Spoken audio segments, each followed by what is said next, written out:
നമസ്കാരം കൂട്ടുകാരെ, ഞാൻ പീറ്റർ ചോള്. ഇന്നത്തെ വീഡിയോ എന്ന് പറഞ്ഞാൽ 9/4/2026 വ്യാഴാഴ്ച വൈകിട്ട് സ്വർണ്ണവില നോക്കുമ്പോൾ സ്വർണ്ണം 1 ഗ്രാമിൻ്റെ മുകളിൽ 215 രൂപ, ഒരു പവൻ്റെ മുകളിൽ 1720 രൂപയാണ് കുറഞ്ഞത്.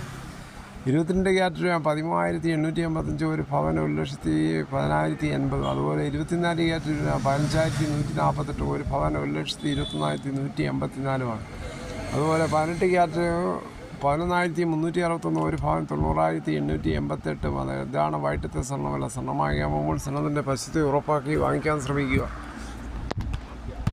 റബ്ബർ വില പുതിയ ഉയരങ്ങളിലേക്ക് കടക്കുമോ? ഷീറ്റ് റബ്ബറിന് കടുത്ത ക്ഷാമം, മിക്ക കർഷകരുടെയും കയ്യിൽ സ്റ്റോക്കില്ല.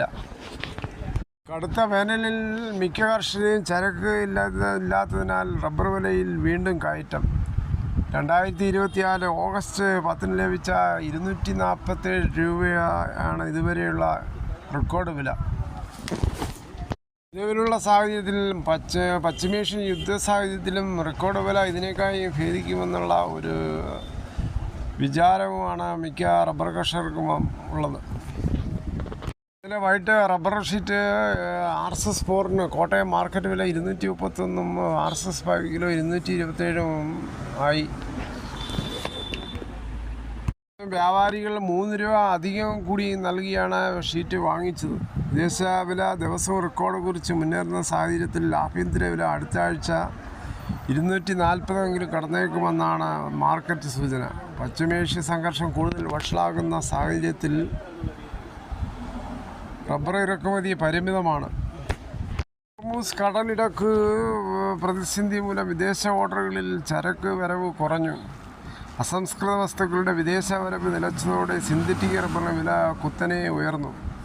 ഇതോടെ റബ്ബർ ഷീറ്റും ക്രമ്പും കൂടുതലായി വ്യവസായികൾ ഉപയോഗിക്കുന്നതും വില കൂടാൻ കാരണമായി.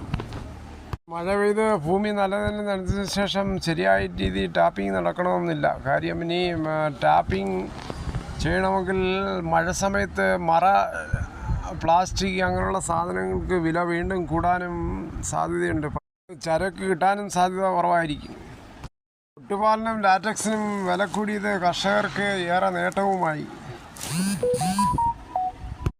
ഈ യുദ്ധത്തിൻ്റെ സാഹചര്യത്തിൽ റബ്ബർ അധിഷ്ഠിതമായ പല വ്യവസായങ്ങളും വലിയ പ്രതിസന്ധിയിലാണ്. ആവശ്യമായ കെമിക്കലുകൾക്കും മറ്റും വലിയ ക്ഷാമമുണ്ട്. ഗ്യാസ് ക്ഷാമത്തെ തുടർന്ന് ക്രമ്പ് ഫാക്ടറികൾ പലതും പൂട്ടി. ടയർ ഉൽപ്പാദന ചെലവിൻ്റെ 40 മുതൽ 55% പെട്രോ കെമിക്കൽ സാമഗ്രികൾക്കാണ്. റബ്ബർ വ്യവസായത്തിന് ആവശ്യമായ രാസവസ്തുക്കളുടെയും നൂലുകളുടെയും കമ്പികളുടെയും ഇറക്കുമതി നിലച്ചത് വൻകിട ചെറുകിട ഫാക്ടറികളുടെ പ്രവർത്തനം നിലയ്ക്കാനും കാരണമായി. ഇതിന് എല്ലാം പ്രശ്നം യുദ്ധം തന്നെയാണ്. ഇപ്പോൾ വെടിനിർത്തൽ ആഹ്വാനം ഉണ്ടെങ്കിലും അത് സാധാരണ നിലയിലേക്ക് എത്തുവാൻ വളരെയേറെ ദിവസങ്ങൾ എടുക്കേണ്ടി വരും. ഇതോടുകൂടി ഈ വീഡിയോയുടെ പൂർണ്ണമാകുന്ന ഇത്രയും സമയം ക്ഷമയുടെ കേട്ടിരുന്ന് വളരെയധികം നിങ്ങൾക്ക് ഇഷ്ടമായെങ്കിലും ലൈക്കോ, ഒപ്പം നിങ്ങളുടെ വിലയേറിയ അഭിപ്രായം സബ്സ്ക്രൈബ് ചെയ്യാൻ മറക്കല്ലേ.